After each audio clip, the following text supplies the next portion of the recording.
is a presentation of the iRacing Esports Network.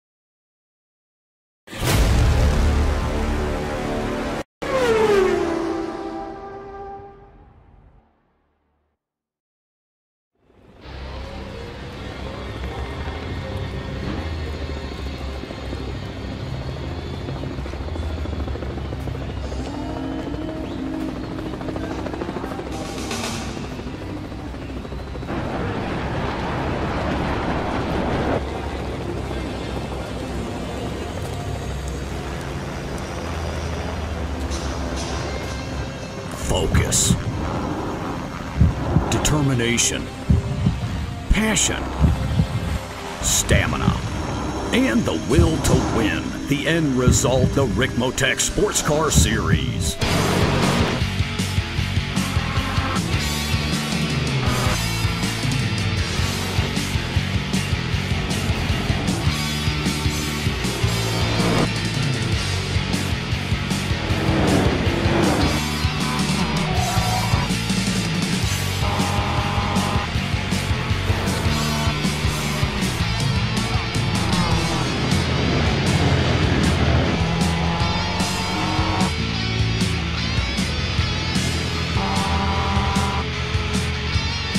Extreme Motorsports brings you the Ricmotech Sports Car Series, brought to you by Ricmotech High Performance Sim Racing Equipment, and in part by TD's Tree Service. Live Mondays, 8:30 p.m. Eastern.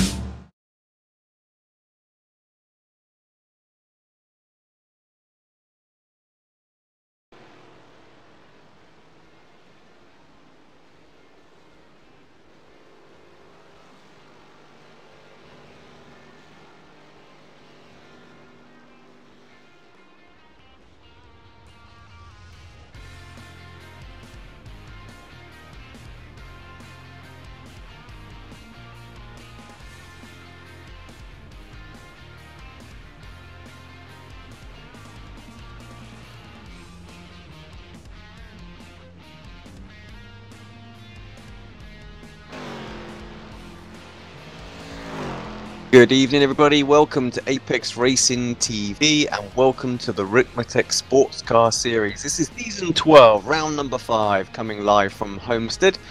I'm Alex Simpson. I'm going to be joined tonight with Marco Barbanera, and yeah, we've got a fantastic race meeting in schedule for you guys. I'm going to throw it straight to Kevin Ford. He's going to take us around this Roval circuit tonight. And we're going to have a little touch base on how the championship standings are going, and yeah, talk to Marco and just see exactly what he knows about this series. But yep, we'll be right back in just a second. Here's Kevin Ford with the track guide.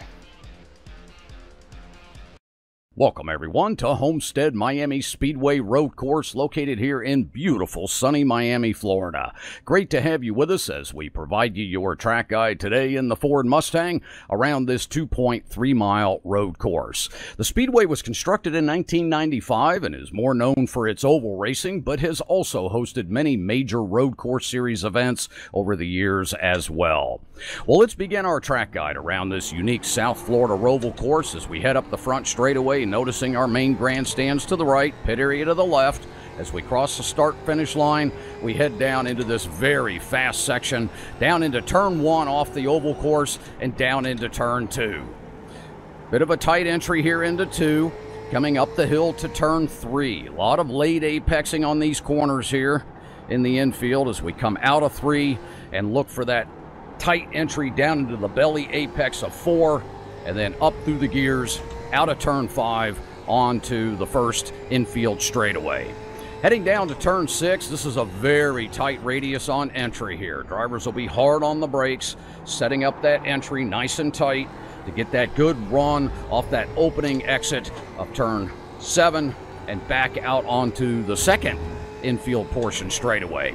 Heading down into turn 8, again, another very tight braking zone and entry into 8. This is a hairpin here, late apex once again, down into the bottom, and then back up through the gears, out of 8, up into the slight left here of 9, and out onto the main NASCAR portion of the course.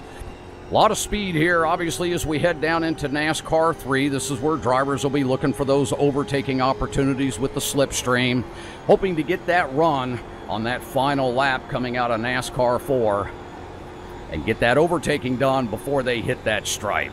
Well, there you go. There's your track guide for Homestead Miami Speedway. We do appreciate you being with us. Thank you.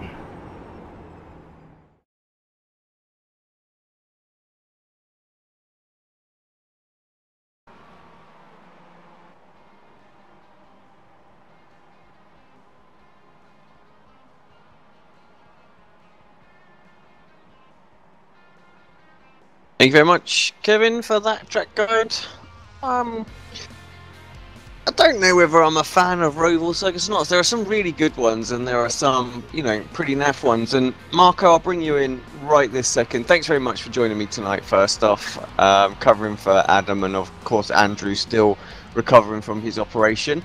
But yeah, I mean, we were talking about sort of this particular circuit, and obviously the alternate version as well that has the chicane and causes damage to the car. So those little quirks with the Rovals that you can get. But yeah, how do you like this one? And are there any other sort of Roval circuits that you're a fan of?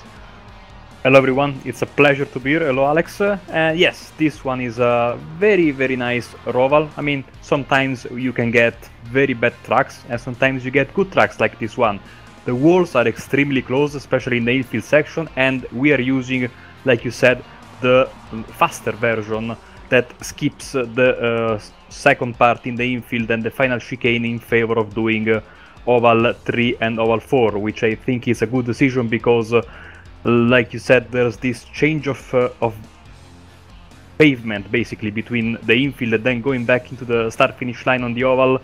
When you go from the apron to the racing surface proper of the oval, there's like a big step, and you can get serious damage to the front end of your car. And also that chicane has got like concrete-like tire barriers, and if you hit there you get more often than not a meatball. So this one is one of my favorite Rovals, and I can tell you it gives me, I don't want to sound extreme, but it gives me a street circuit feel. No, the walls are so close.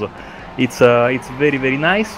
It doesn't beat the New Hampshire Roval, which I think it's the best Roval on iRacing, but it's a very decent alternative. You know, and I'm pretty sure these guys have been to the New Hampshire Roval circuit as well, and definitely, yeah, definitely a good one. I enjoy that. I think I enjoy that when the BSR goes there as well. One of the few Roval circuits that actually go to the outside of the oval and then come back in of an alternative. Yes, there was another one. There is still another one at a track that is called Texas World Speedway, which was basically a sister track to Michigan and Auto Club Speedway. But sadly, it is the oval is not operational anymore. It is in a state of complete disarray, and I think also the Roval is going to be closed very soon. They can only use that part, and I've seen some videos lately, and the racing surface is in terrible conditions. But yeah, New Hampshire, a pretty unique one. But like I said, this one is very interesting as well, especially like many Rovals that we get. That first corner, left-hander, very tight, and since this is the faster version, they are going to be coming at that corner at a very high speed, so it's always going to be a point of contention throughout the race. Interesting. Quite a lot of banking here as well at Homestead. Now, obviously, it's not going to make too much difference, obviously, in the infield section, but that final corner, of course, does take us around the oval section. So, is there enough of a camber on the circuit there that we might see the outside line work, and perhaps the drivers will be able to attack it, or are we just looking at a flat-out corner? I think it's probably wide enough that it's just going to be wide open for these cars tonight. Yes, I think both the Mustang and the Mazda are going to be underpowered in that corner, so there is no problem. The best line would be to stick to the white line, But that has not always been the case on this track. I don't know if you know, Alex, but when this track first opened in 1996, it was basically a scaled down version of Indianapolis Motor Speedway. 1.5 miler with basically the very tight Indianapolis style corners and those short straights in between the corners. And it provided some terrible racing. It was a complete disaster, and the fact that the corners were so tight and narrow made for some very, very bad crashes, because when you had a problem you went straight into the wall head on. So they changed the track configuration, still 1.5 miles, but it gives it a unique feel, because it's not like the classic 1.5 miler D shape that you see all over America, but this is a very, very regular 1.5 miler, and I think it's the best one of them all, and it's not a surprise that NASCAR holds its season finale here for many, many years now. It's a very, very unique track amongst the 1.5 milers. Yeah, I was about to say, you know, it's brought itself up in its sort of prestige, isn't it, with it being playing host to the final race at NASCAR for a long, long time, and do all the presentations there and everything. So yeah, awesome. Right, let's just talk about this series just for a second. For those that are new and don't know exactly what they're about to watch tonight, first off, thank you very much for tuning in as well. Hit that like button, and yeah, support the channel as well by subscribing to the channel as well. If you want notifications on more of our broadcasts, well, hit the bell symbol too, and you'll get them pop up when we go live for many broadcasts through the week. So, but yeah, so the Ricmotech Sportscar series has been running for quite a while now. We've been streaming it for near enough 2 years now. Not quite sure when that time went, but yeah, no, it's crazy. And I know they were running for a lot longer before that as well. Now, multi-class championship, they obviously the MX-5 is what you see now. That's the ST class. Now, there are two classes within that ST class. And while I talk about that, let's just quickly bring up the championship standings in both as well while I'm doing that. So yeah, you have the ST Pro class, and that's the standings in there. Mike Dam leading the way for the partly Travis Swing in list. Dan Bristow. There are drop rounds that can be taken as well. This is only round 5 of the current season, so not in effect at this point at all. But yeah, that will make a difference towards the end. So pretty close so far, lots to play for, and you'll notice that the racing here in the MX-5s is very, very, very close. I'm expecting to see sort of a big sort of snake of traffic going around the circuit here. They also have the open division as well, which is effectively stands for like the sort of your AM or your second class within that sort of class. So everyone scores within the same point structure of that particular overall ST class. So wherever you finish is the kind of points you get, but there is like a little separate divisional championship, which gives some of the newcomers and those perhaps not, you know, to the very level of some of the guys that are completely rapid in this car, an opportunity to race with something as well. So you can see Jordan Walk currently leading that one on 76 point, Jacob Beasley on 75, and Chris Thorman on 74. So ridiculously close in the Open Championship right now. So yeah, lots and lots to play for as well. It's close all the way down. Battles. So, but yeah, keep an eye out on that. Now you can distinguish the difference with those drivers because they are a slightly paler shade of green as well. Sometimes on the timing tower we'll just show ST class, they all blend into one, but sometimes we'll show all of the classes and you can distinguish the two difference by slightly more prominent green and then slightly paler green as well for the Open. Now they run, I can't show you one of those cars on the moment because they're all just finished qualifying, but they run against the Mustang, the GS class. And again, we have two classes in that, the GS Pro and the GS Open. Leading the GS Pro Series at the moment is Aero Nom. He's been very, very dominant this season and has been for a couple of seasons since we had a few drivers leave to join the MX-5 and the ST class. Nom has been pretty much just tearing it up somewhat out there. 151 points from Stephen Thomas, 135, 116 for both Kevin Ford and Tyler Schiffler. Ross Ruddock takes 5th place with 96 points. So yeah, the top 4 just starting to edge a little bit away at the moment. In the open category, we have Raymond Bader Jr., Jennifer McDonald, and Robert Briss scoring points at the moment. I haven't seen Chad McDonald, David Warren, or Andrew Fawcett this season, but for the same principle, again, they have their own little separate championship that they're running against, and they distinguish again with the slightly paler version of the blue. Of course, this series is sponsored by Ricmotech, so thank you very much to those guys. Go check them out. And also, you can check out some information on the actual series by clicking on the sort of the URL link. I say click on the URL link in the description. If there's not one, I will make sure I add one by the end of the night. And also, the series is associated with TD's Tree Surfing. TD usually running in the series as well. For more information, get in touch with him. But yeah, Marco. Very different league to what we may normally run during the week, and yeah, we're all about sort of the sprint races, I think, in the week, and this is very much just sort of kind of like a mini endurance kind of series. We have the hour races, and occasionally we will have the hour and a half races that we go to. But yeah, no crazy action, very organised series, driver's brief and everything. All the driving standards are taken super seriously. So yeah, could be an interesting one for you tonight, because we're used to seeing bumping and bashing and things like that with the BSR.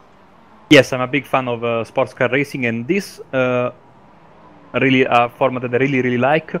And it's going to, I mean, I watch some of the races in the earlier weeks because I'm a, times after I do the IndyCar SOF race, I come and watch the end of this series.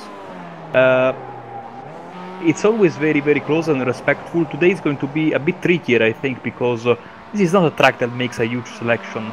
There are not many tough corners where a driver can make a difference. And of course, once again, since we are using the faster version with basically the entire oval, apart from turn 1 and 2, these are cars that are really prone to running together in the draft, so it's going to be very difficult for these drivers to get their opponents away from the rear end and trying to create a gap. Of course, the pit stop will come in their hand, a good strategy. It's going to be important, I think, to stop and not to be alone when you come out of the pits, because if you lose the draft train, it's going to be problematic if you want to catch up to your opponents.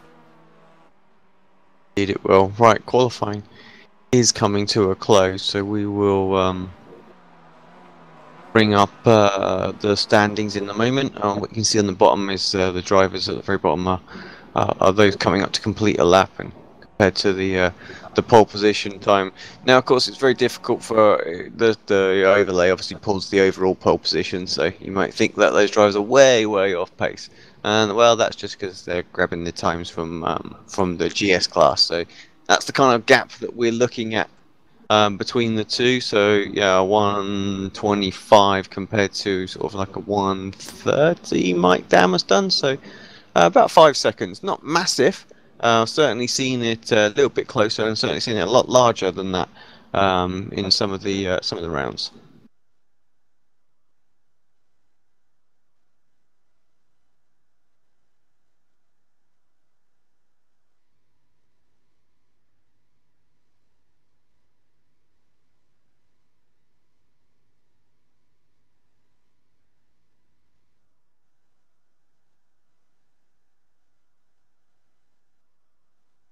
Right, I'm just trying to quickly add a feature to the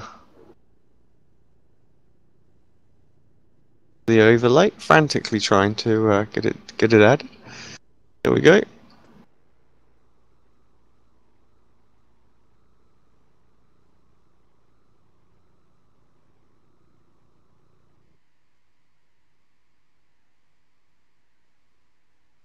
Just as a reminder, the GS and the ST. A quick look at what the strength of fields would be for this one as well if this was an official race. Well, there you go, 3.5k, 3.5 So, some pretty tasty I ratings out there, Marco. Absolutely, I've taken a look at some of the I ratings in the live timing software, and some very recognizable names also from the official series of iRacing. So it's going to be a great race, I think, and I cannot wait for it to start. This is a very tough track on tires, I think, as we have the starting grid. I will tell you about that just a little bit later. Because it's time to right. go. that I would love for Ryan to be on pole position, but I don't think that could be possible. Yeah, just waiting for White got the official qualifying classification. Getting a bit ahead of myself there.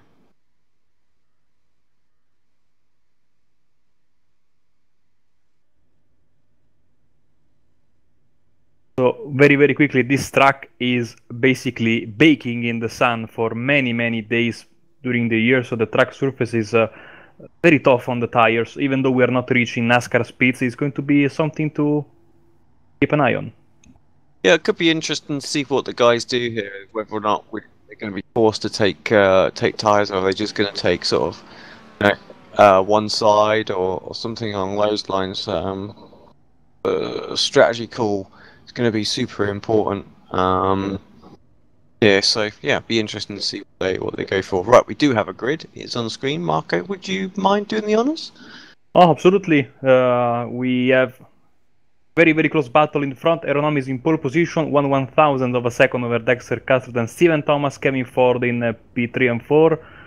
Brandon Whitworth running up the top 5, and Jeff Jacobs, Leon Wright and Russ Raddock in P8, Matthew Catila and Michael Raddock in P10.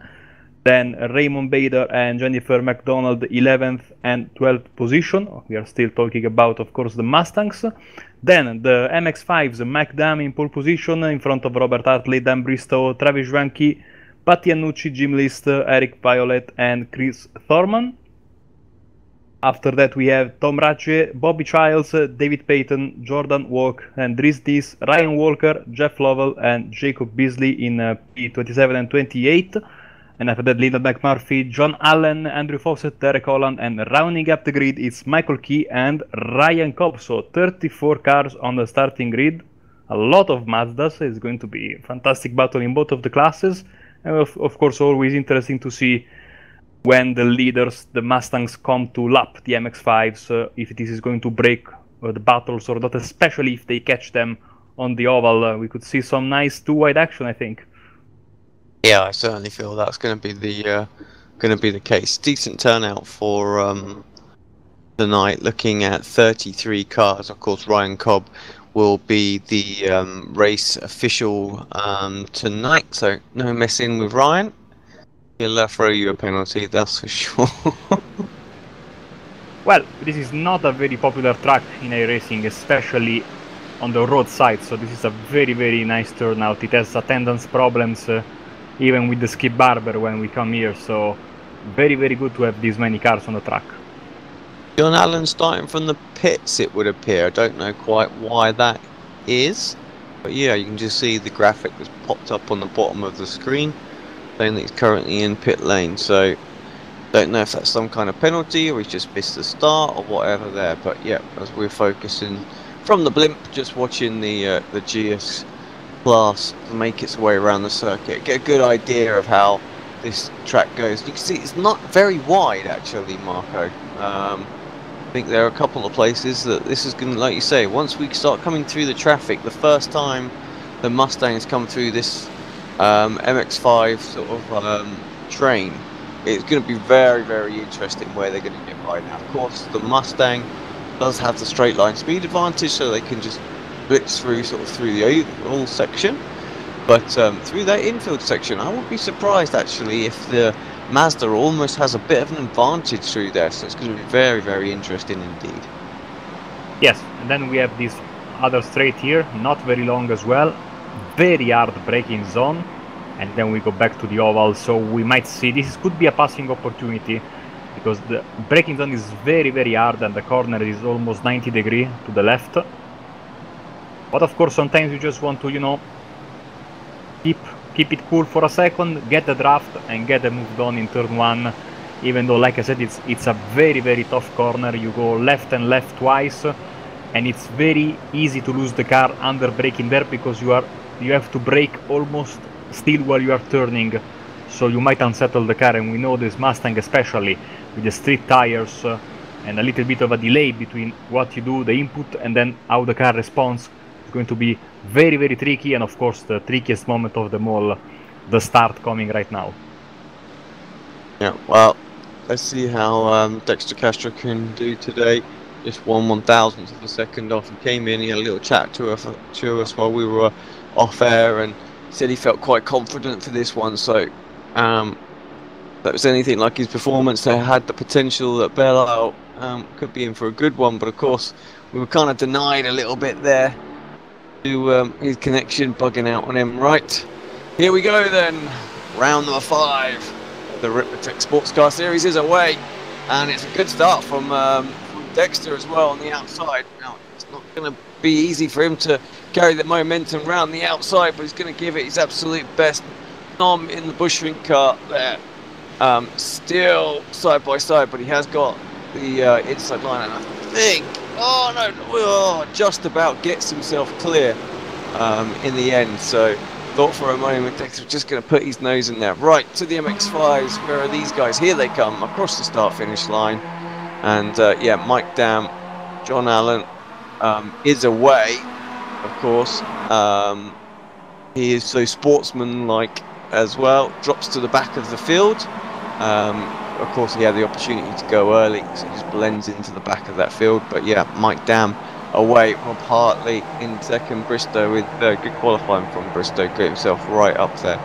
And yeah, you can see they're a good portion behind already, so it's not going to take too long for the Mustang to make its way around. It's about was it about 5 seconds per lap? Did I say earlier on that they were quick? Yes, and I saw very nice thing that the Mazda stayed lot of.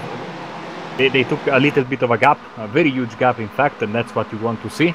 As you can see, the Mustangs are already completing the first lap, whilst the MX-5 still have to go through the oval once again. And you see this great battle between Nom and Castro, like you said, very close in qualifying and very close in the race as well. Yeah, this is what we were on. Stephen Thomas's race pace always seemed a lot closer to Nom as well during like I said, during the race compared to quality. So I think he'll be right there as well. Kevin Ford looks a little bit feisty as well in the background, maybe sporting a new livery, I think, on that one as well. And Brandon Whitworth there in 5th place. So they all have the potential. Jeff Jacobs did drop back just a little bit in that opening lap, so he's got the second pack following him. And yeah, that's what you can see on the mini map there as well. So just as we do on the sort of the timing tower on the left, separate the classes, so you can see the different dots and things like that. So like I say, the darker blue is the GS Pro, and the lighter blue the GS Open, and vice versa with the ST class as well. And slightly different lines going into the oval for the second time. Aaron Norm taking a slightly wider line in. Carry just a tiny bit more momentum, but Dexter Castro nowhere near as close. Like I say, that class is spanning out quite a lot in comparison to what the MX-5s are doing right now. You can see them on the map, super close together. Kevin Ford puts the fastest lap of the race in. Timing screen on your left flashing up purple. Obviously all drivers putting in their best lap this one time by. Yeah, the purple goes forward, so a good lap from Kevin. He's looking racing the 2 out there. Must be that new livery. Yes, speaking of liveries, I have to say just a quick mention for Dexter Castro's livery. I've never noticed it. That is quite clearly an Itasha car, and I am a big fan of Itasha cars. And for those of you that don't know what an Itasha car is, well, Itasha is a Japanese word which means painfully embarrassing, and it is used to describe these cars that are adorned with manga style drawings, as you can see on Dexter's car. So big thumbs up from me. There you go, you learn something new every day, and that's me, that's my bit for the day. And as it's already 1:42 in the morning, I guess it's not going to be a very productive day for me. Actually, the Ita part of Itasha means Italian, which means Italian in Japanese, because earlier, when this phenomenon started, it was because they used to put these nice thingies and, you know, drawings on the Italian imported cars, the Ferraris and all the other stuff, so yeah. Yeah, there you go. And Dexter put actually the fastest lap of the race in as well that time by, so slowly starting to work his way back. Now, of course, we'll have to see how the lap times go, what the kind of drop-off will be on tyres. I'm expecting to see a little bit of drop-off. Not huge, so that might make a little difference to how things go. Jim McDonald dropped off at the back of the GS class. You can see that again on the map, so quite sure what happened to her, but something just put her back a little bit. We're just having a quick look at Rob Hartley right now on screen, fairly close behind Mike Dam. Like I say, I think these guys are gonna be very coy for the opening part of the race, especially the sort of first 20-25 minutes. They'll feel each other out, try and work out where their opponent's weaknesses are, just ready for something a little bit later on, I feel. Yes, especially, you know, if you make a mistake this early and you lose the train, it can be very, very tough to come back. So I think, like you said, they are studying each other and waiting a bit, even though you see the top two guys. Oh, we have a problem here for one of the MX-5s. I think this is Michael Key, maybe? That is Michael Yes. Key, yeah, exactly. Let's see what happened to him. So it looked like there was a 3-car battle going on as they came off of the oval. Oh, out of shape in the background. And then Key just a bit deep. So that was a first little off track. I think that was probably the lap before as well. So let's dip it forward. Gonna get kind of a carbon copy. It's probably gonna end a bit different. No, that's not it either. What is going on? Where was this incident? Oh, there it is. Yeah, Bosch. So just lost it. Just lost the back end. Came around. And one thing we didn't talk about with this circuit is there's not an awful lot of runoff. Minimal sort of gravel traps and things like that. You know, just a little bit of grass and then straight into a solid wall, and that's caused some pretty heavy damage for Key. Yeah, except for you know, especially in the middle part of the infield section, there is no runoff area whatsoever. You have some runoff area here on the left, but not much. And then, of course, in the next corner, the left-hander, because if you go straight on, you go back on the oval surface. So you can live with that. But if you just lose the car sideways here or a little bit earlier, you end up in, and there's no tire barrier. It's a hard concrete wall, unforgiving at that. You see, this is the other runoff area that you get. And of course, in turn one, if you happen to mistakenly go straight on, you can go straight on the oval, but it's going to be, of course, a big penalty for you.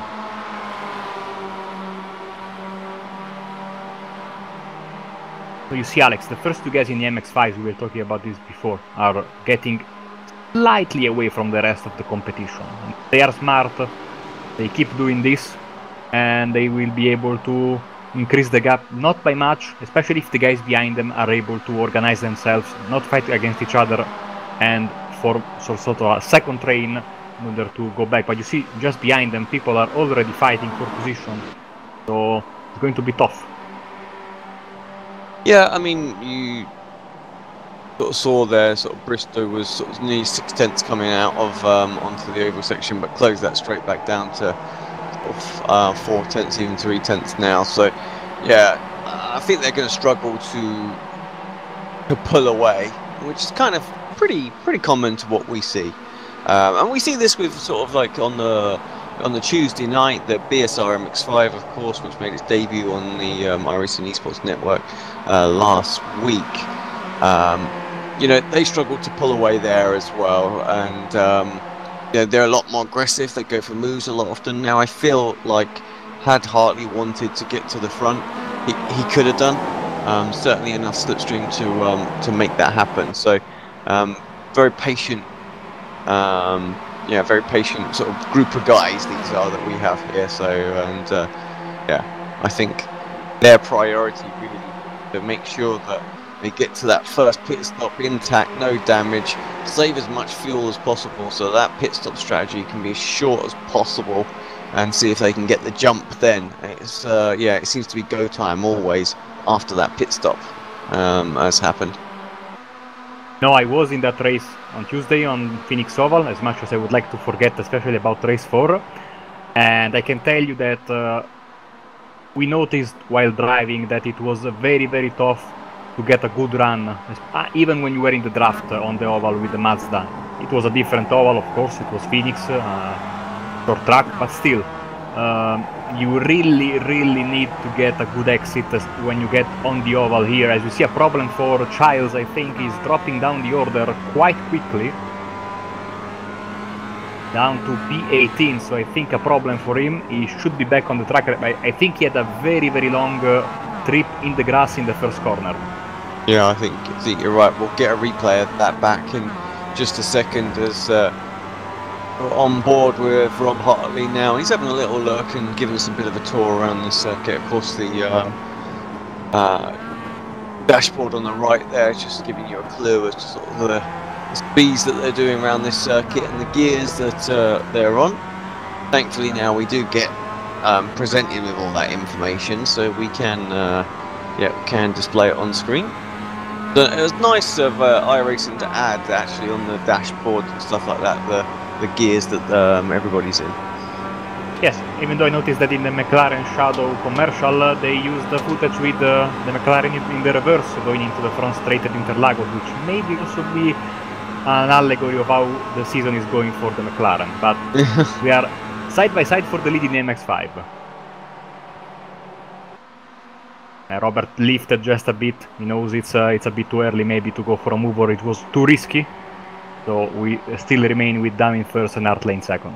I think that's Hartley just making sure that the guy behind doesn't get the run and doesn't sort of slot himself in between himself and Dam. He's right where he wants to be right now. He's at the front. He can, he can get that run on Dam at any kind of time he wants. But the minute you get, say, like Bristow in between him, then it becomes a little bit more of an issue. You've got Travis Fenke behind them, and then Jim List. They're all very, very quick drivers. And the last thing he wants to do is just get shuffled down a little bit and have to try and work his way back towards the front. Of course, the key place definitely is going to be in the first couple of cars when the pit stop comes. And you can see from that shot there that we just saw, the MX-5's packed still very, very close together and just all in that pretty much that one straight. If I just bring back up the mini map, then you can see it there. Just those few drivers that had the issues. And actually, it's perhaps time just to check back in with the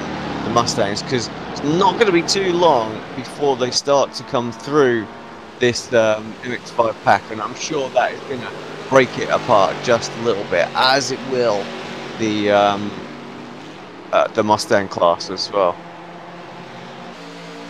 I've been a part of some racing in the official iRacing series, so when the Grand Touring Cup, riding with the Jetta, and I've always noticed that it's amazing how the Mustangs stay together for the entirety of the race in that series, and I think right now we are seeing a little bit the same, even though the first 4 guys have slightly pulled away from the rest of the pack.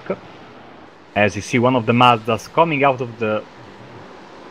I don't think he was coming out of the pits, because that would have been an infringement, because he went on the right side of that yellow painted area. You have to stay on the left side. You can see Thomas and Ford, very different lines throughout the first couple of corners. Beautiful livery for Thomas.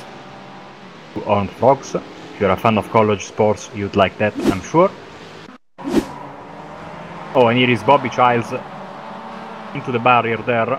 He went into the pits, then came out, and then came back into the pits again. So I think he's got something not working in that car, and no fast repairs in this series, so that will be that for him.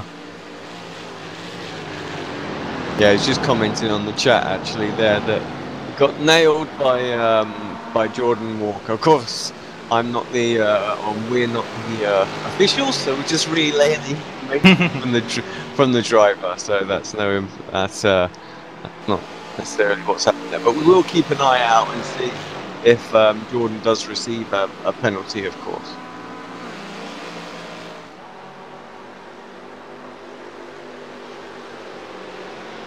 Well, here we go then. This is the lap that's going to be all interesting. A lot of traffic right now. These guys are going to have to deal with as they sweep around turn one. This is what I said. I feel like the MX-5 oh, that Mazda. Into the leaders. So Dexter Castro just gets a whole side load. They're 3 wide in the background there. Did say this was narrow, didn't we? Guess very, very interesting. Kevin Ford, he gets held up and delayed. Not what he wanted at all. And I'm not sure who the MX-5s were.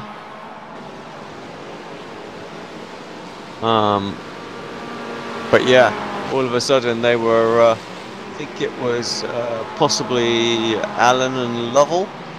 But yeah, they were right in the thick of things all of a sudden. Yeah, one of the cars actually almost lost it and ran into Nom, then saved it and then gave a nice door bang to Castro there. I don't think too much damage on Dexter's car, but of course he lost a little bit of ground, 1.2 seconds back now from Nom now, so he will have to fight hard in order to make up the time that he lost there.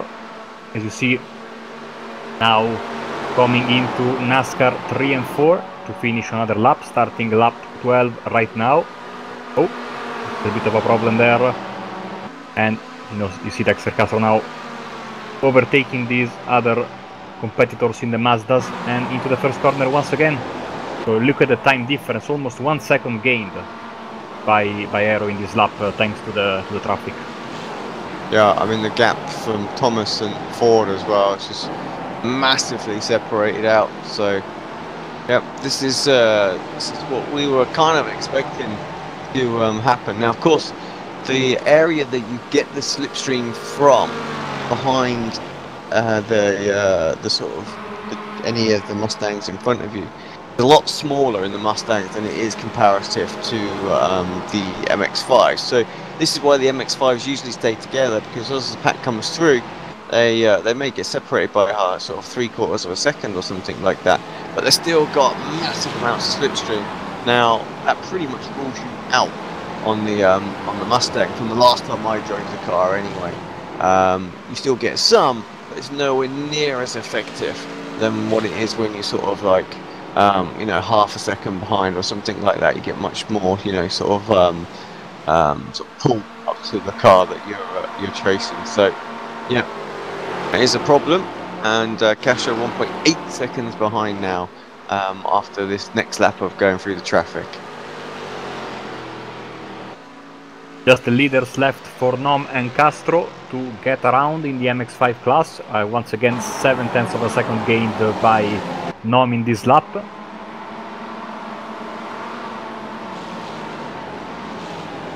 I said just the leader, but look at that. It's yeah, looks like a nice train of cars. Like them, the leader in the MX-5 class. Jordan walking to the pits, I believe, coming up on the bottom of your screen right there. Yeah, obviously Jordan involved in that incident with Bobby Charles, so yeah.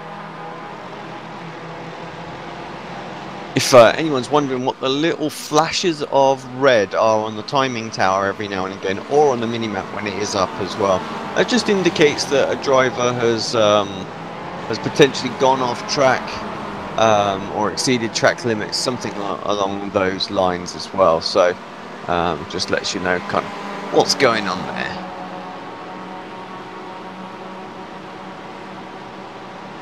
Here's Nom making a run and clearing finally the MX-5 traffic. Right behind him you see it's Dexter Castro completing these 2 overtakes as well.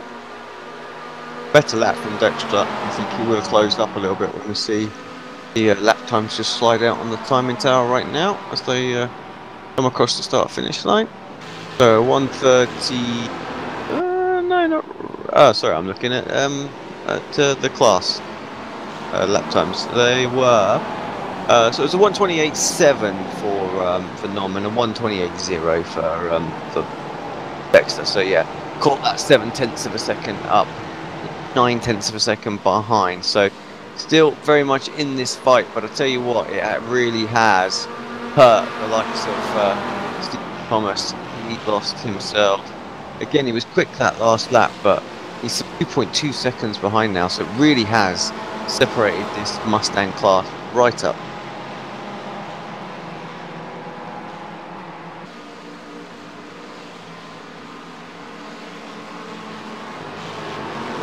Thomas is able to clear the Mazdas before the corner. Ford isn't, so he will put 2 cars between himself and his opponent. Of course, now Ford will be able to get the move on the oval, but Thomas is able to get a little bit of a gap on his opponent now. On the outside, Ford now back, hugging this white line. It's 3 and 4 notoriously tough when you are racing on the oval with a proper oval car, because it's the corner that is more exposed to the sun. And when iRacing implemented the live track a few years ago, the change was amazing. It seems like you have a magnet in that wall when you are with the IndyCar or with NASCAR. The cars drive so well in 1 and 2 and so bad in 3 and 4, it wants to push you into the wall all the time.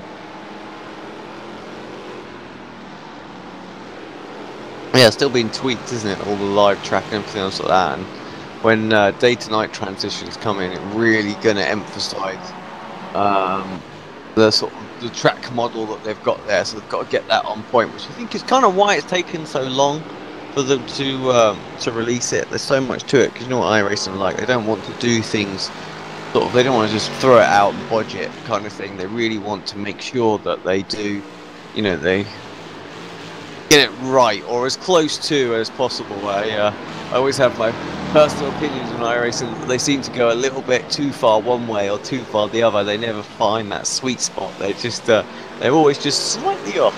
I can't get that middle ground.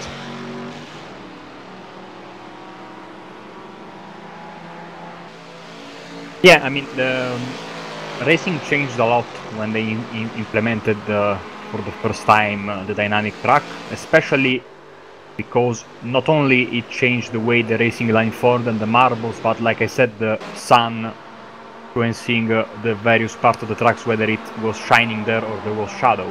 So we'll see. I mean, it will dramatically change the environment when we race, because we are going to have dynamic skies with dynamic sun, dynamic clouds. Oh, look at that! The leader smacked them. I think just narrowly avoiding the back end of that Mustang right in front of him. I don't see any kind of damage to the front of his car, so he should be good. That was a very, very close call, like I said. First couple of corners, extremely tough. There's also a little bit of an elevation change, not on the levels of the infield race course at Charlotte, but it's not entirely flat either, so tough, tricky corner there, especially when you are trying to move in the traffic. Now, it's worth pointing out that we had a couple of MX-5s pit there as well. You can see him on the screen right now. That is Jacob Beasley and John Allen. Now, John is one of those few drivers that likes to throw a bit of a strategy call out there as well. So, yeah, maybe he's he's going for it nice and early, get out of the pack, perhaps move himself forward and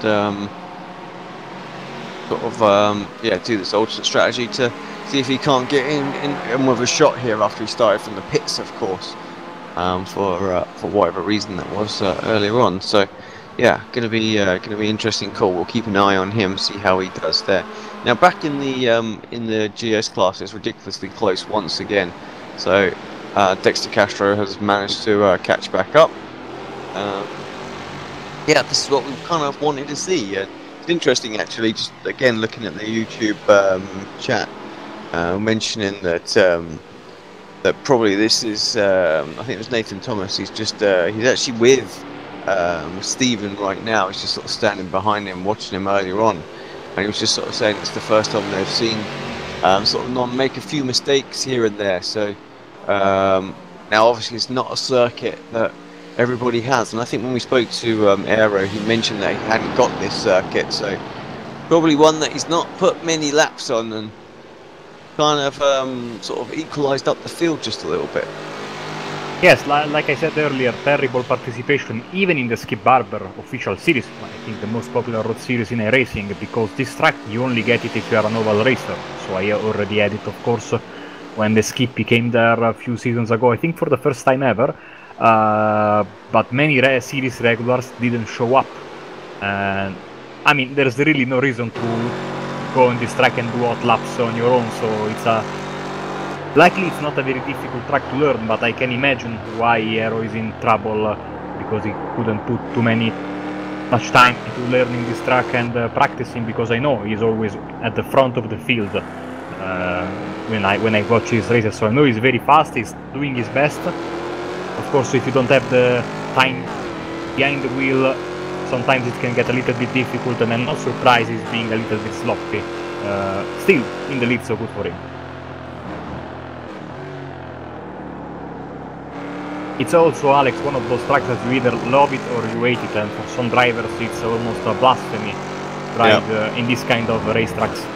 Well, I've drove this circuit in the Mustang. This is the one circuit that I have actually done a race in the Mustang on.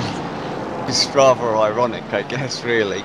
That was we talk about it often, the commentators race that we did. They literally picked these two cars for us to race, the MX-5, and that was at Sebring, and the Mustang, which was here. So yeah, it is tricky around here. You know, you need to do your practice, that's for sure. I remember saying to Andrew Woodhouse, who I did that with, that, you know, I wasn't going to rock up to that race without doing a little bit of practice around here, because it's so unique. You know, you need to kind of know where you're going and everything else like that. So I'm not surprised, and it took me a little while. It definitely took me a sort of an hour or so just to get the circuit down and, you know, figure out the best lines and things like that, because a lot of corners that lead into other corners.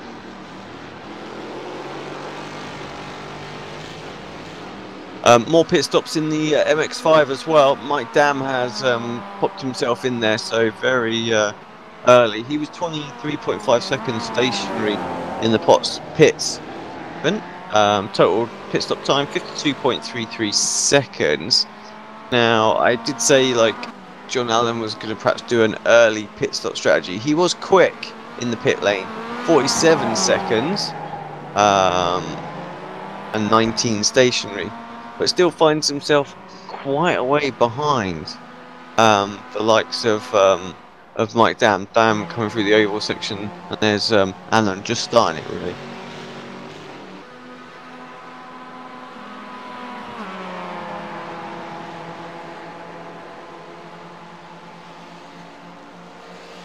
Yeah, nice little message from on the chat as well, just from Nathan. And Nathan, you're more than welcome, my friend. Yeah, we try our best to give you the best we can. Yeah, I think we've come a long way. Like we're saying, it's been a good 2 years that we've been covering it. We've seen a few faces now in the comms box at this time of the morning.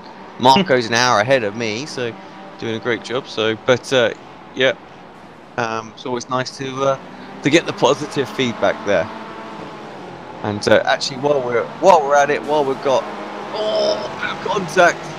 Oh, look at that! The leaders are coming through, and they part left and right to make way for Nom and Castro. That was a scary moment. I also look at that! Maybe Castro going for a move on the inside. That was extremely close. Nom is able to keep the lead. I don't think that Castro was very convinced about moving, you know, trying a move there. No, to me it looked more like it was just a case of, because everything was checked up with the traffic there, he just kind of put his nose in and just saw if there was some sort of opportunity that might arise, poor exit or something like that from Nom, but it wasn't to be.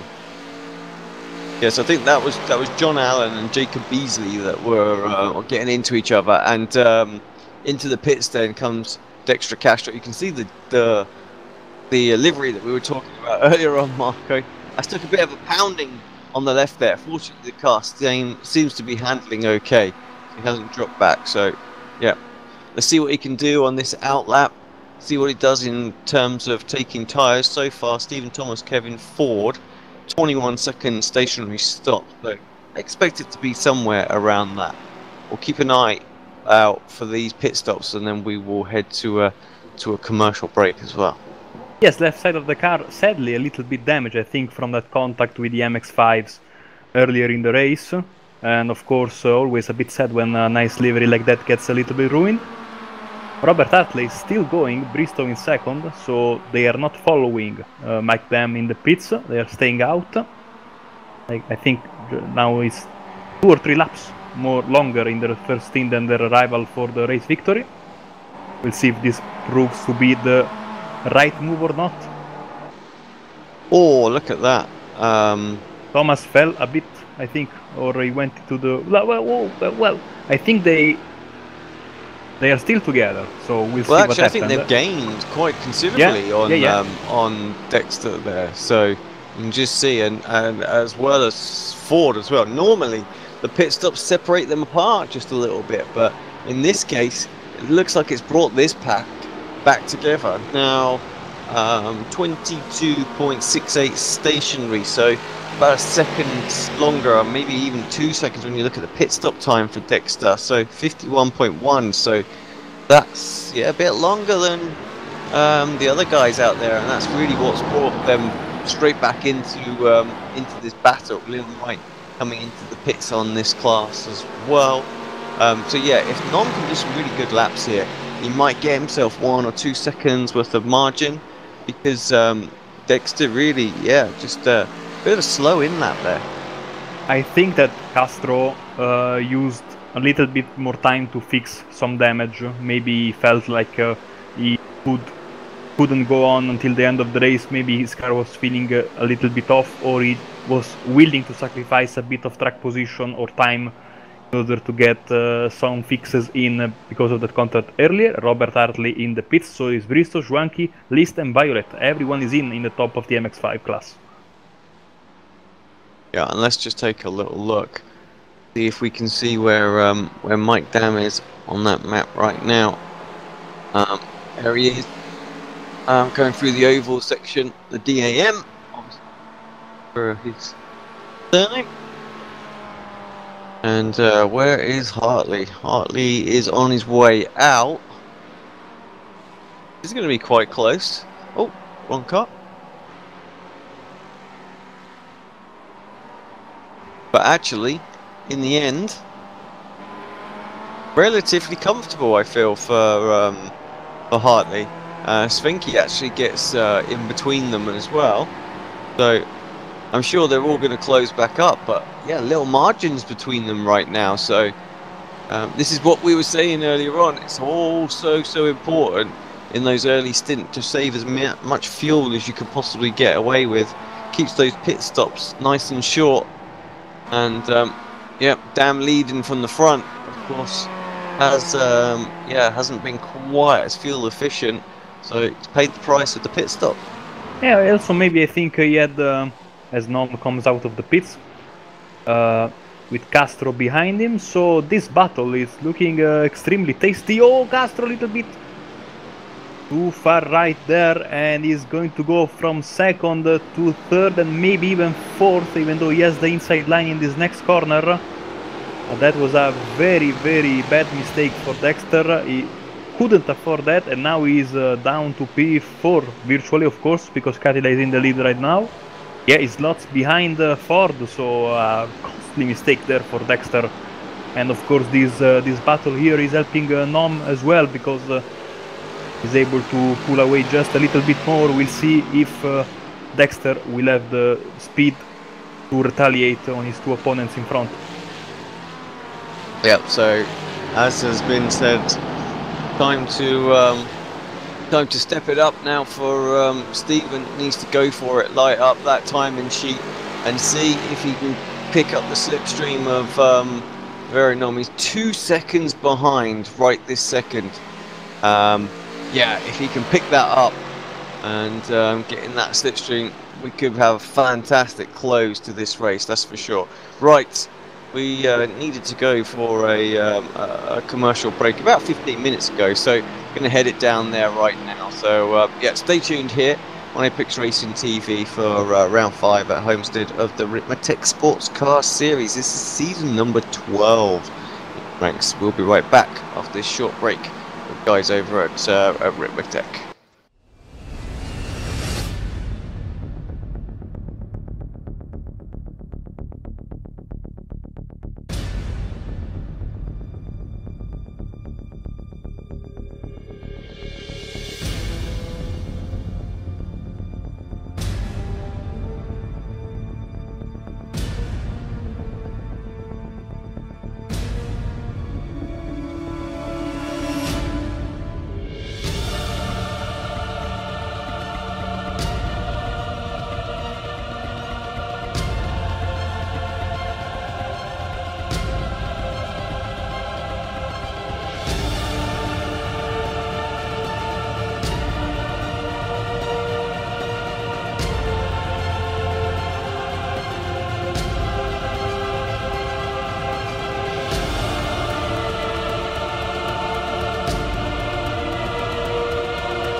Welcome back to Apex Racing TV and round number 5 of the Ricmotech Sports Car Series. Thank you very much to Frank and the Ricmotech crew for covering and supporting the series. Of course, yeah, do go check out their website. Loads of bits and bobs on there. Not only custom products from Frank, but also shop. But obviously, you'll do a lot of the import legwork for you guys over stateside. Yeah, a lot of fine products on there. So people can check them out. Right, I think Marco, we're going to be in for a treat for this second place battle, but I feel like that is all it's going to be, unfortunately. Right now, Nom, we might have a bit of a crash going on out there, and we've got the leaders battle coming through to that as well. That's Julius Nice there, just getting involved. Let me see if we can get a bit of a replay on that and see exactly what happened.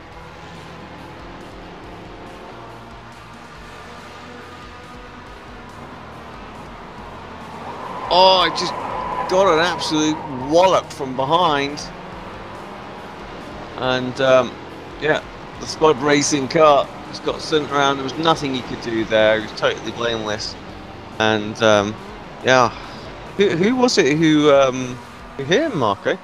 I have no idea, but I can tell you that for experience, when you get hit there, as you can see right now, it's game over in the MX-5. You get right rear damage and the car is basically trash. Again, it should be Jacob Beasley, I think. Car number 154. Was Beasley, yeah. Was yeah, a bit of a mistake from Jacob. Just perhaps took a little bit too much speed in there, or maybe like. Yes, it's possible that Juice could have braked a bit earlier, caught him out or something like that. But yeah, again, that one's going to be for the stewards to decide, I'm afraid.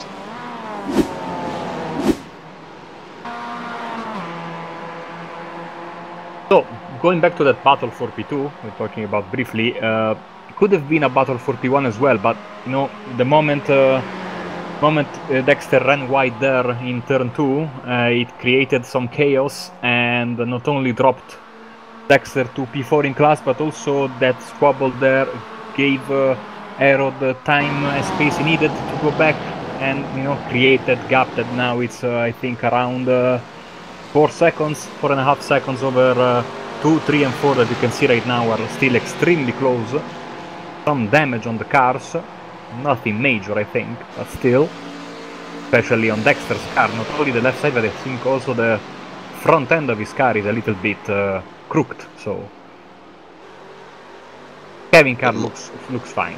But I think more than anything, they're struggling just with the traffic management. Nom is slicing through the traffic really well, as Dexter's now perhaps shaping up a move as Ford wide, and that's kind of what happens. And I think that was exactly kind of what happened to Dexter.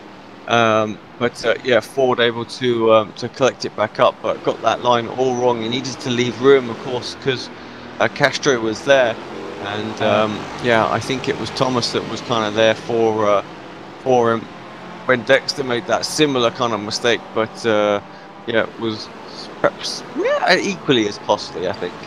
But I also think that Aero just had a moment because he suddenly lost, I think, around 2.5–3 seconds over Thomas. So he might have made a mistake, maybe going around this pack of MX-5s in the beginning of the lap.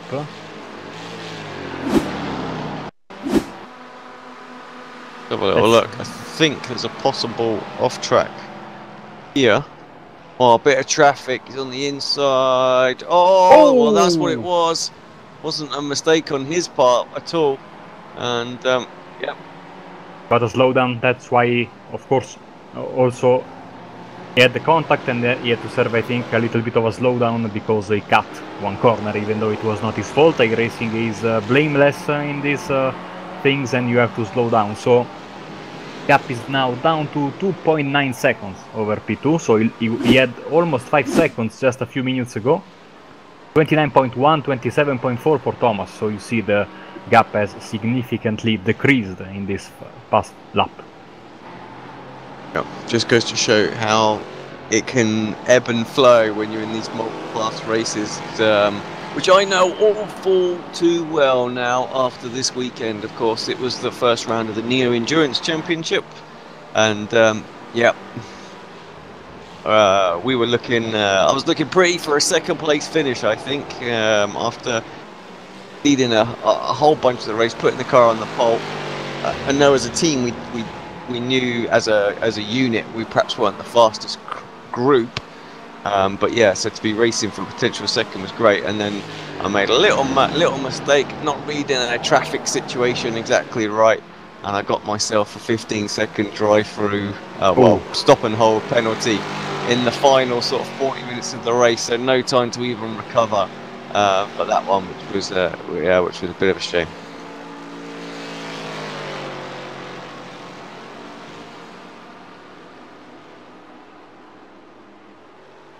Gap now down to 2.4 seconds. He had also, I see a bit of damage on the left side of Aero's car. Doesn't seem to be too much. But these guys, as Castro moves in front of Ford, are slowly now another half second gained by Thomas and Castro over, and also Ford is pushing hard as well, 27.1. They are closing the gap. Let's see if, I mean, if Nom makes another mistake, we could very well have a four-way battle for the win.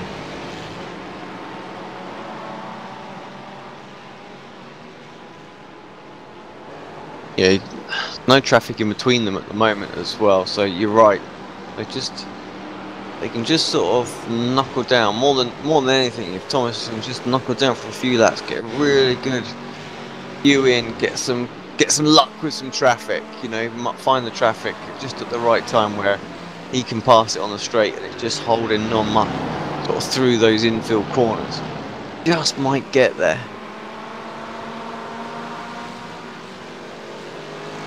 Big reminder and a big thank you to everybody that's tuning in as well. Top of the chat, if you haven't seen it, there is a link to the live time with all the event viewer information on there as well.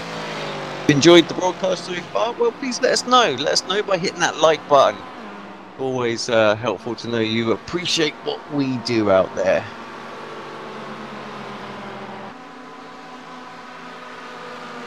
Gap down to 2 seconds right now. 27.4 for Nom, 27.0 for Thomas.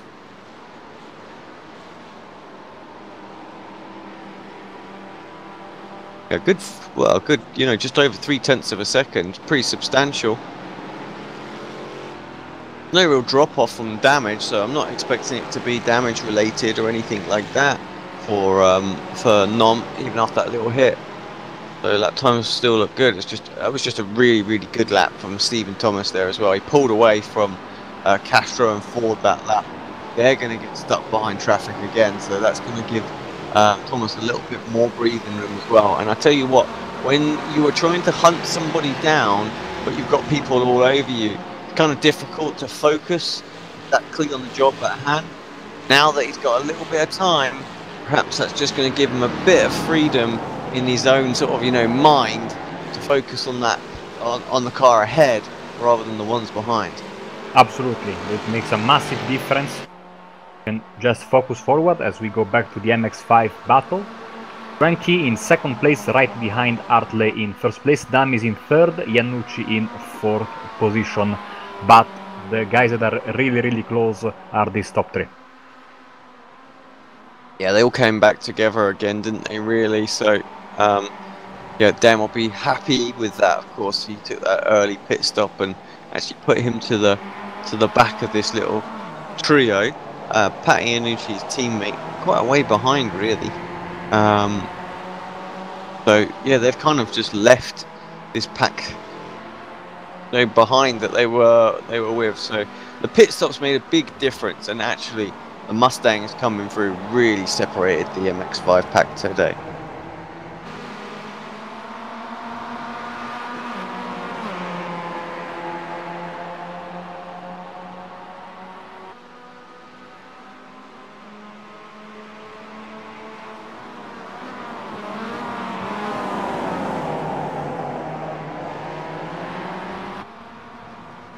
So the leaders, Mustang, are coming towards the leaders of the MX5s. There's still a little bit gap to close between the leaders of the two categories. So still one right behind the other, Hartley, Schwenke and Dam. Waiting, I think, getting into the final quarter of an hour, slightly less than that in this Homestead Miami Speedway round. They are, look at that, Dam on the inside, maybe he's going for a move. He's got a good run with the draft from second, maybe going to from third to first. Let's see. Nice. Yes, fantastic move. Then side by side with Hartley. Hartley, two wheels on the grass, and he is now in the risk of going from first to third. So what a fantastic move by Mike. Then that was very gutsy, and I was about to say, you know, maybe they are waiting until the final few laps.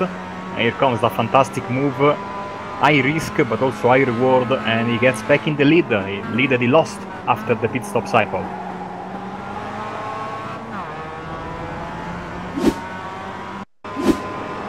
Oh, fantastic replay here on the onboard. This will be fantastic. I don't think it was Mike's intention to go for the lead, but he got such a great run on Travis. He had to go for that one at least, and then he had the inside line.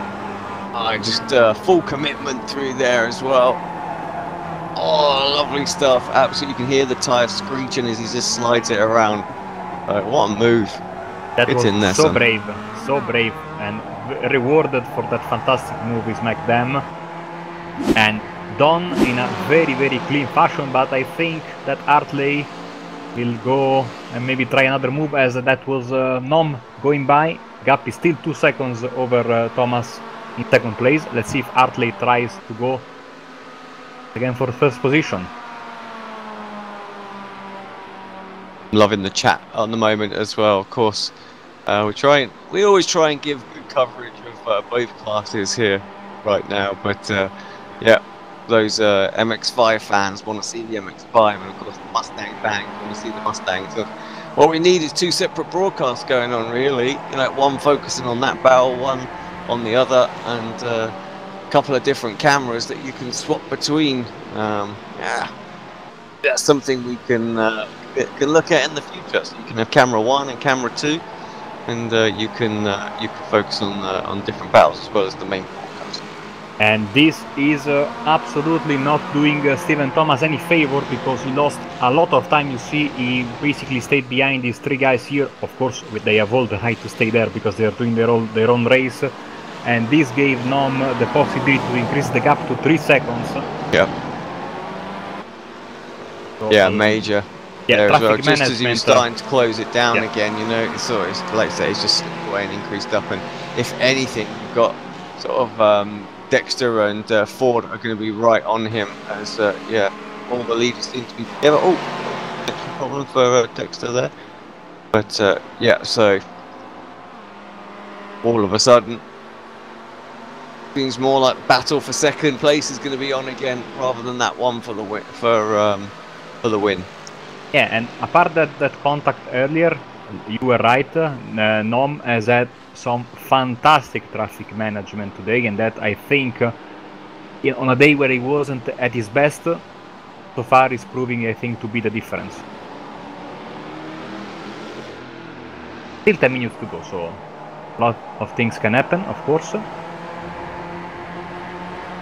Now, what I did want to do, Marco, is just put a little call out to the drivers that are watching this. Now, I probably should have done this at the start of the race as well, rather than at the business, and I'm not sure how many of them are going to watch it all back to this point. But we've been working quietly behind the scenes to bring in sort of drivers' cameras into the actual broadcast onto screen as well. So we're able to, you know, where some drivers like to stream, things like that, to actually bring that in. Now, we developed our own system within the overlay software that will actually do it with zero lag, zero time delay. So everything should be synchronized up. Now, I just wondered if there are any drivers in the series that fancy volunteering. We've got a tiny little web applet that will run off of a URL. It'll link to any of your webcams. You don't have to run any audio or anything like that, but it just allows me to basically pull in your feed and add it to our broadcast as well, so I could bring it up on screen. So for example, now where I've got Hartley on screen, if you had a webcam enabled looking at either himself or, you know, a rear shot from his rig, then I could bring that up in the bottom right window as well, so we can sort of see some sort of onboard footage from his place as well. We could even use that for an interview and things like that earlier. So yeah, if there are any drivers out there that fancy giving this a little bit of a beta test over the next few races or something like that, give me a shout, let me know, because yeah, it's time for us to start testing it and make sure it works. Like I said, we're always trying to bring in new functions and features, and that's one we're working on.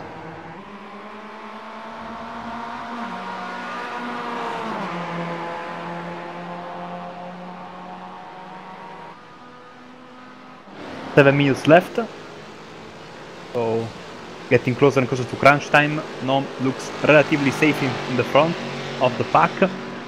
I'm curious to see if Castro and Ford can work together and be able to catch Thomas to have a three-way battle for second place. I want to give some love to some other. There's been some really good battles in the top sort of 3 or 4 all race, and really we haven't sort of focused on too much else, so I do apologise to some of the other drivers out there for at the moment, but this is another battle that's starting to form up quite nicely, and this is the battle for 4th in the MX-5, and that's between Pasquale Iannucci, Jim List and Eric Filer as well. They're separated by about a second at the moment. Just coming through the oval section, you can see that on the mini map as well. Got a little bit of clear space. They're a fair old way behind the sort of 1st, 2nd and 3rd battle, but nonetheless, still good points up for grabs right now as Inucci and let's get ever closer.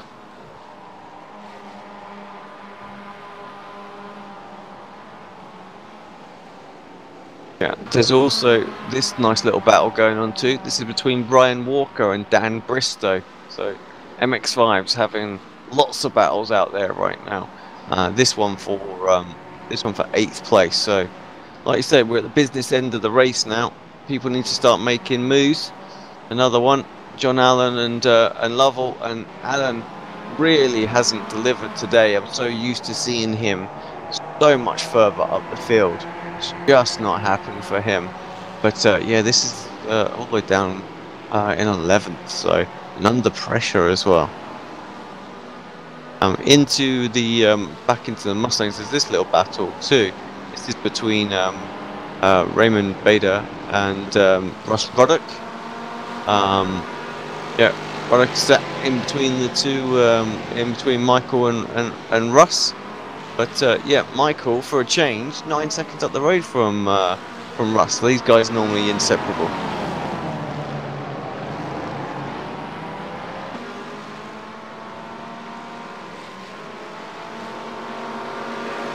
Well, for the lead, and in the MX5s, that was Travis having a little look potentially around the outside of Mike Dam.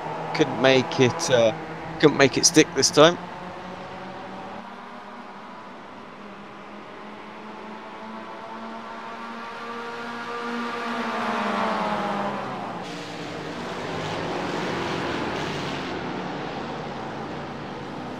As per usual, Alex, is going to be crucial to see when the leader catches the white flag, and of course how long we'll have then the other class, the MX5s, to run. So sometimes, you know, you think you have 2 laps to go, and then all of a sudden the leader comes by you and you have only a few corners left. So this is always interesting as we run on board with Kevin Ford sitting in P4 of the Mustangs right now. Lovely sound of this engine. I'm a Ford fan, so it doesn't, you know, I mean, I'm a little bit biased, I have to say. Yeah, Cash going a little bit defensive there. I feel like he probably had to. Didn't hear Ford lift out of it now, so yeah, he really wants to go. Thomas under pressure once again from Dexter, so yeah, this battle for third really has heated up. I mean, I don't think it tells the whole story. Nom 3.8 seconds ahead, because honestly these guys have been right on his pace all day today. Just yeah, that little mistake from Dexter really separated the pack apart, and then ever since then it's just been all about the traffic management for Nom, just to slowly build this this lead up, and he's done it remarkably well. These guys are having a great battle.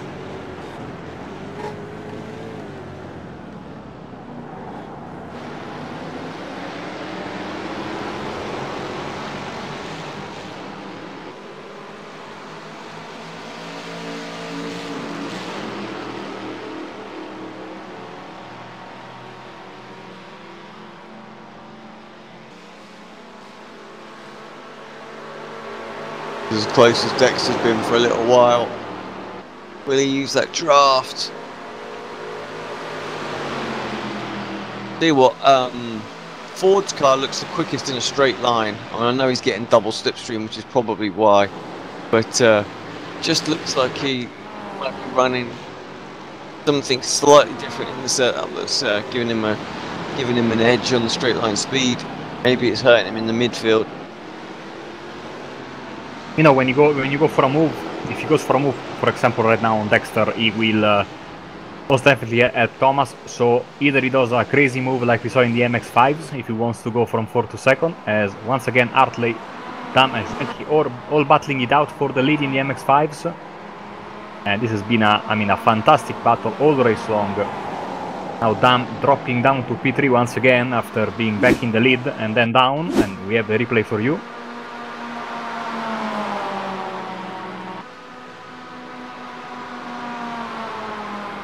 Yeah, just up the inside for Travis, very similar to what Dam did a few laps side. So that's a potential, I would think.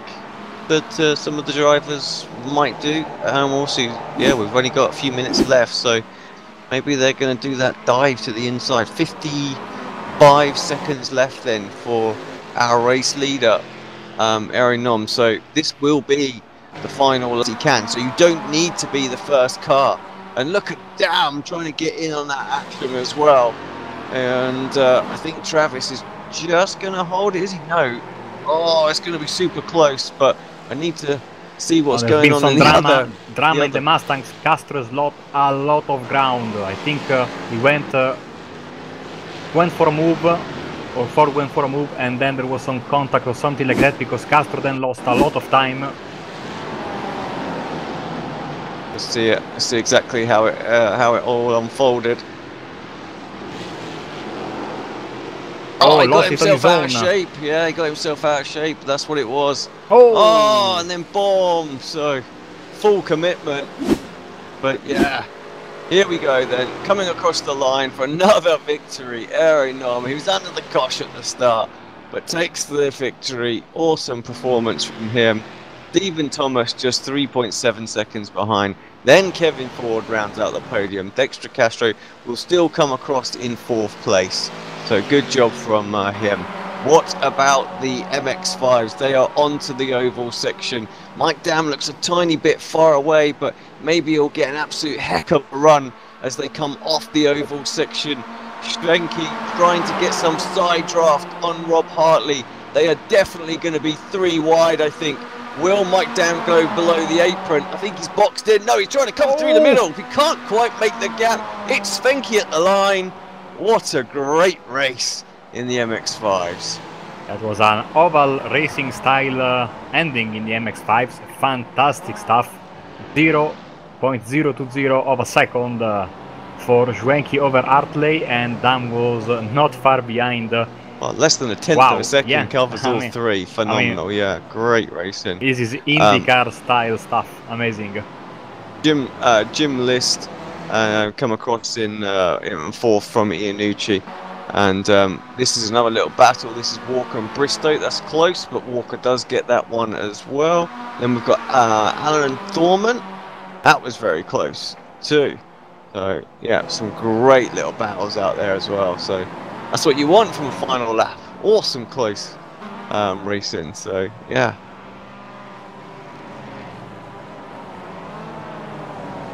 Damn, just couldn't quite make the room. Wasn't willing to go go under the white line, was he, at all, to get it? So yeah, had to get out of it. But yeah, great performance from that man in the end. And Travis, we haven't seen Travis on the top step of the podium for a little while, so super happy for him too.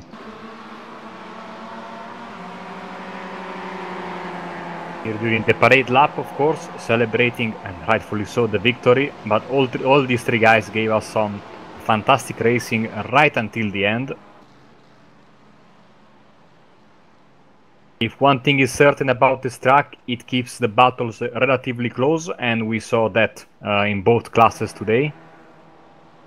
Very, very close gaps between all of the competitors, especially those that were in a battle against each other. Of course, there was some separation between different groups, but in the end we saw some 2-3 wide finishes, especially in the MX-5s. Fantastic race, and it was a lot of fun, I think. Yeah, I really enjoyed that one. Like you say, it made for some good racing all day, actually. Really sort of narrowing that infield when the guys were coming through. So yeah, right. I have final classifications in, so let me just retrieve those and get them up.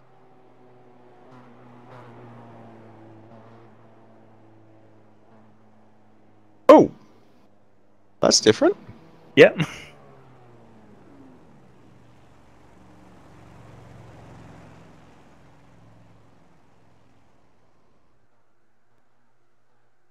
Here we go. There we go. Little moment there just for that. So yeah, for the GS results then. So Aero Nom winning it by 3.7 seconds. Closely followed Stephen Thomas, then Kevin Ford, Dexter Castro on that final lap. making that little mistake right in the mix. Leon Wright, Jeff Jacobs, Matthew Katiza, and Michael Roddick rounds out the cars inside the 1 minute bracket. And then we have Raymond Bader Jr., Ross Ruddock, and Jen McDonald, all managing to stay on the lead lap actually as well. So yeah, good competitive field. Andrew Fawcett, Brandon Whitworth had their issues and were 3 and 6 laps down respectively. In the ST class, larger grid, as we saw, all underneath a tenth of a second for the top three: Travis Finke, Rob Hartley, and Mike Dam. Super close there. Jim literally was pretty much as close as well. Look on Patty Iannucci. So Eric Violet, kind of in no man's land in 6th place. Tom Rafferty, Ryan Walker, Dan Bristow, Jeff Lovell. Rounds out your top 10. Then in 11th place it was John Allen, Chris Thorman, David Payton, Jacob Beasley, and Jordan Walk. Following that we had Andrew Fawcett, Linda McMurphy, Derek Holland in 18th place. Coming up now, rest of the results coming up now. Yeah, Dries Nice, obviously, who had that incident, 15 laps down. Then Michael Key, Bobby Charles, and Ryan Cobb, of course, was our race official for today. Well, Marco, what do you make of that then? Your first Ricmotech Sports Car Series? Well, finally commentating on the series, like I said, after watching many races in the past, it was all that I was expecting. The track provided a challenge for these drivers, an unusual track. Some of the drivers were not familiar, and traffic management was the key, I think, in the Fords. And in the MX-5s, the drivers that were able to keep the draft and stay in line and, you know, don't lose contact with their opponents in the infield section were rewarded with a fantastic 3-way finish. So hopefully more of this in the future. It was a very nice race. Indeed. Right, stick with us. We're just going to go for a very quick commercial break. Then we're going to try and grab a quick word with Stephen Thomas and Aaron Nom, who are waiting in the interview channel for us. Hopefully we'll get some MX-5 guys as well. So yeah, we'll be back in just about 45 seconds.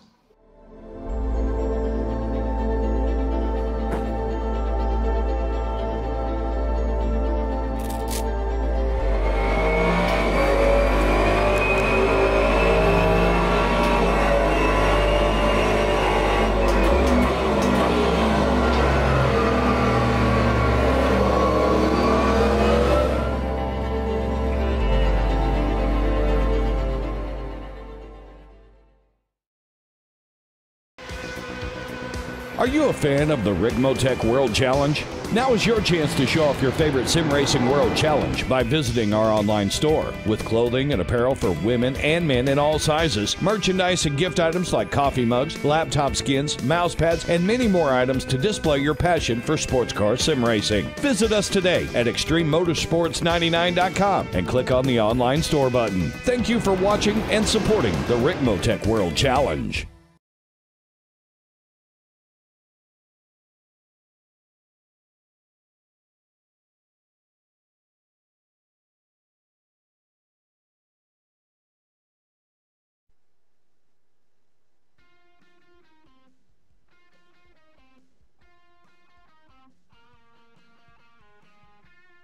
And we are back here for the post-race show for the Ricmotech Sports Car Series coming from Homestead. Alex Simpson, Marco Barbanera, your commentary crew for the day. We've got a few guys waiting to have interview Marco. Let's rattle through them. We haven't done too many of late because it's been quite late nights. But yeah, let's do it. The first person I actually want to bring in is Travis, because he definitely had the most exciting finish there. Hopefully he will unmute himself.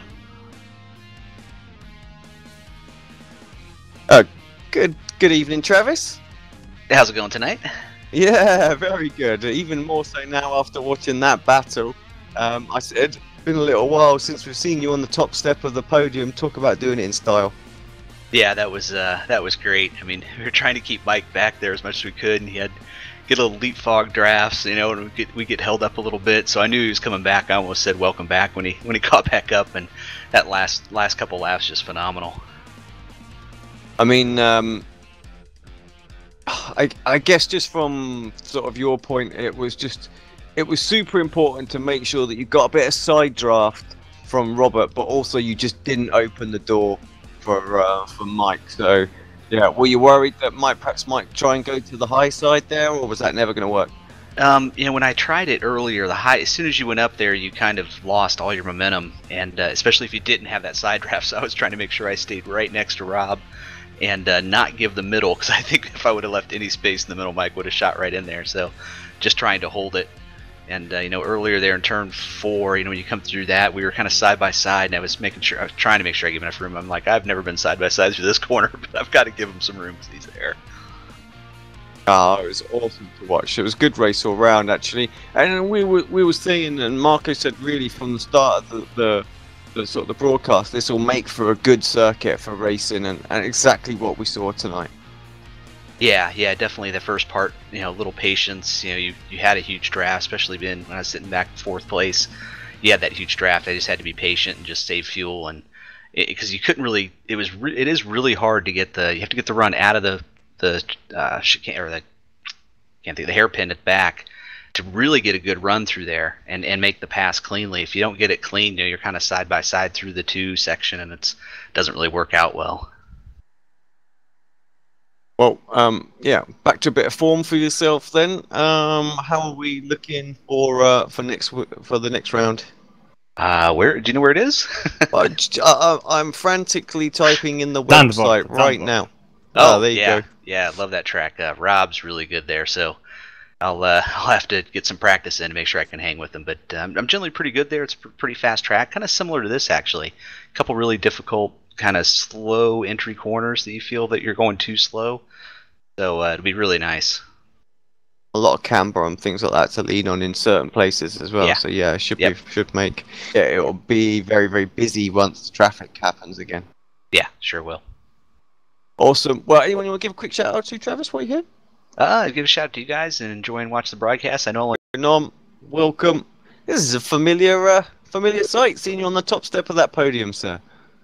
Yeah, it was really different race from the others, so yeah, it was close. You had your hands full all through the first stint a little bit. It looked mighty hectic when you had to come through the MX5 packs the first time round. Just talk us through what that was like around this circuit. Yeah, because of it's pretty easy track, and in the draft it's easy to stay behind. So I knew the lap cars will be one way to get away. So I pushed really hard, and on lap 11 on the turn 1 and turn 2 I went outside. And I saw the MX5 is cutting the grass, so I had to just go full on each corner, so that was so close. And of course, you did have that little bit of contact with one of the MX5s that kind of lost it as you were coming through. Like you say, you got the slowdown penalty and things like that, which made it interesting. I assume no damage or anything from that. How was the car okay? No, I had little real damage. Yeah, it was. Maybe I should have waited, but you lose so much time behind there. So I was confident I can stay inside, but the car outside got spooked. And it's my first incident of the year. The contact did give me any incident points because I had to cut the grass. That gave me 1. First incident of the year, shocking. I don't know. So you've been picking up all those bonus points and everything. You'll still get them for tonight, isn't it? It's under 6 incidents, is it, for the bonus points? I think it's 6, but the limit is 15, so it's. I think I have got the limit already. Yeah. Well, congratulations on the win once again. Anyone you want to give a quick shout out to? Yeah, sadly Sam wasn't here today. Really missed him. He had some personal issues, so I'm hoping he's back next time. And the league admins, they do a really good job, and the sponsors and you guys. Thanks very much, mate. Enjoy your victory. We'll catch you next time. Yes, yeah. Right, final 2 for the evening then. Let's bring in first Stephen Thomas. Stephen, welcome booth, and yeah, congratulations on second place. Thank you. Yep, it was pretty good run. I mean, an interesting race all round. I mean, the first part of the first stint, very, very tight. Not really an awful lot of room between any of you guys, and it looked like we were in for an absolute thriller.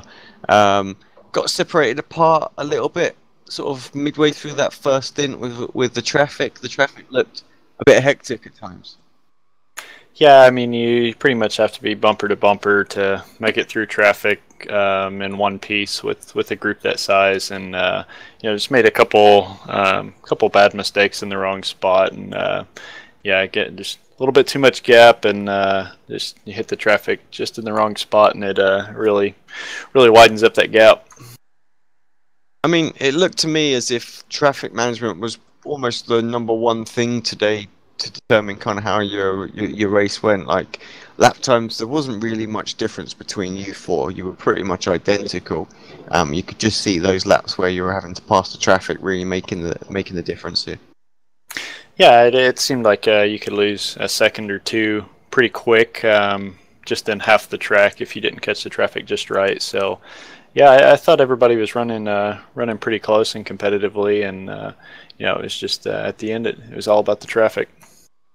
Another second place for you then. I know you want to get onto that top step. Is it going to happen at Zandvoort next time? We'll see. I don't have a whole lot of laps at Zandvoort, so we'll see how it goes. But yeah, just hoping to keep the momentum and at least give Arrow a run for his money.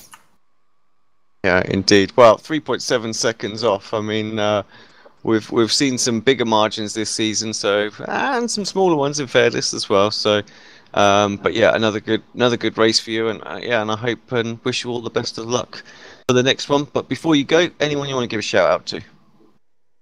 Yeah, I just really appreciate Frank Rico at Ricmotech for his sponsorship, as well as Travis with TD's Tree Service. Appreciate those guys, what they do for the league, and appreciate Kevin and Jeff, our admins, and then of course you guys for putting on a great stream every week.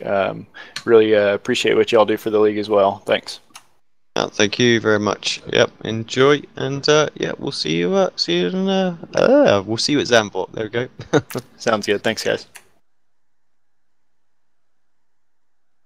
The last but not least, then we have Dexter Castro. Dexter, welcome back to the booth.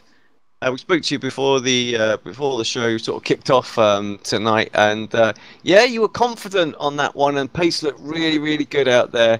It just didn't quite happen. The pit stop, the guys, Stephen and Kevin, got back on your tail.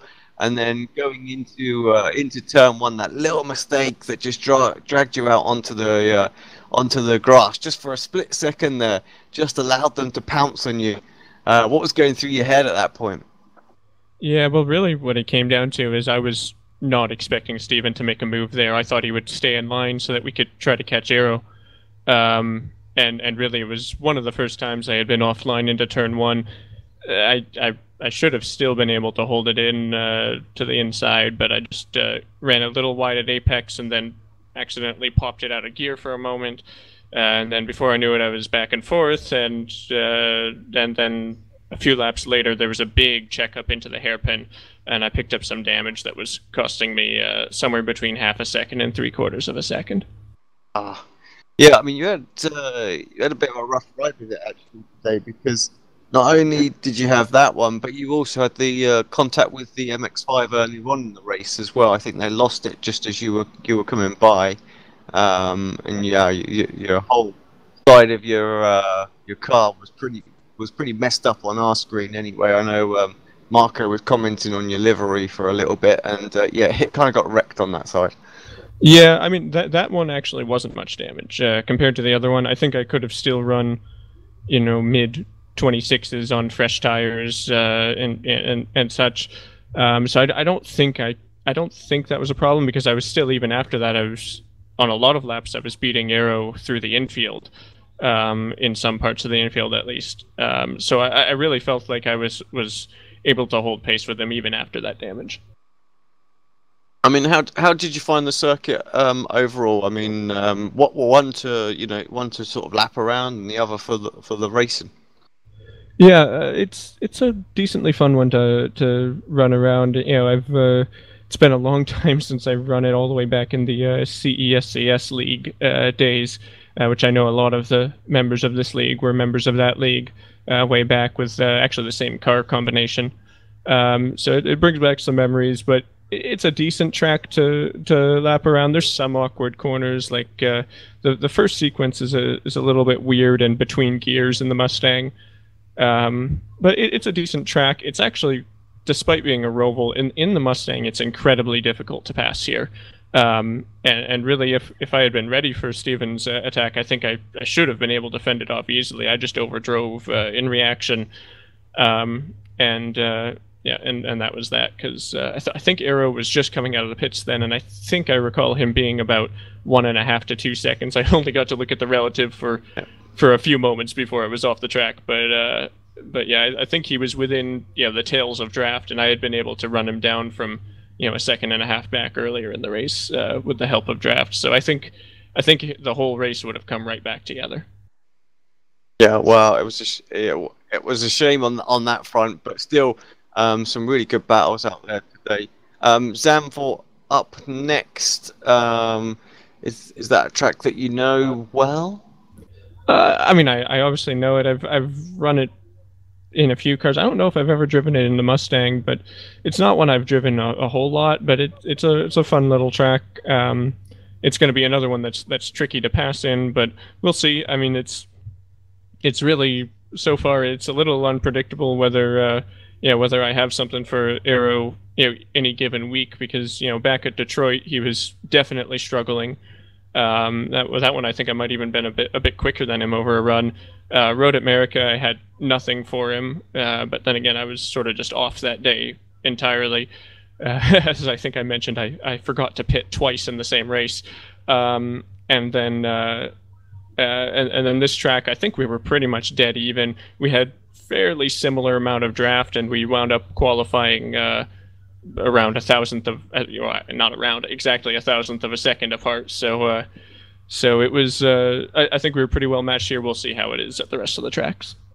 Yeah, awesome stuff. Anyone you want to give a shout out to?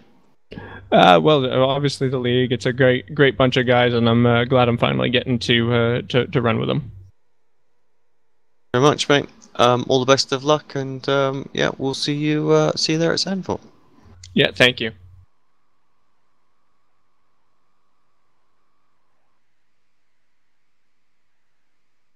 Well, Marco, I think that brings us pretty much to a close.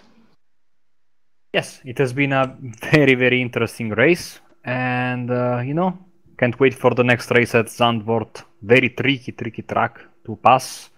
Out of elevation change is completely different from this one. It's going to be a cracker as well. Yeah, indeed. Well, thank you everyone for tuning in. One last little shout out to give that video a thumbs up if you've enjoyed the show tonight. And yeah, we will be back obviously for the next round at Zandvoort. But from myself, Alex Simpson, and Marco Barbonera, we wish you a good night. And yeah, we'll see you in Holland for round number 6 of the Ricmotech Sports Car Series.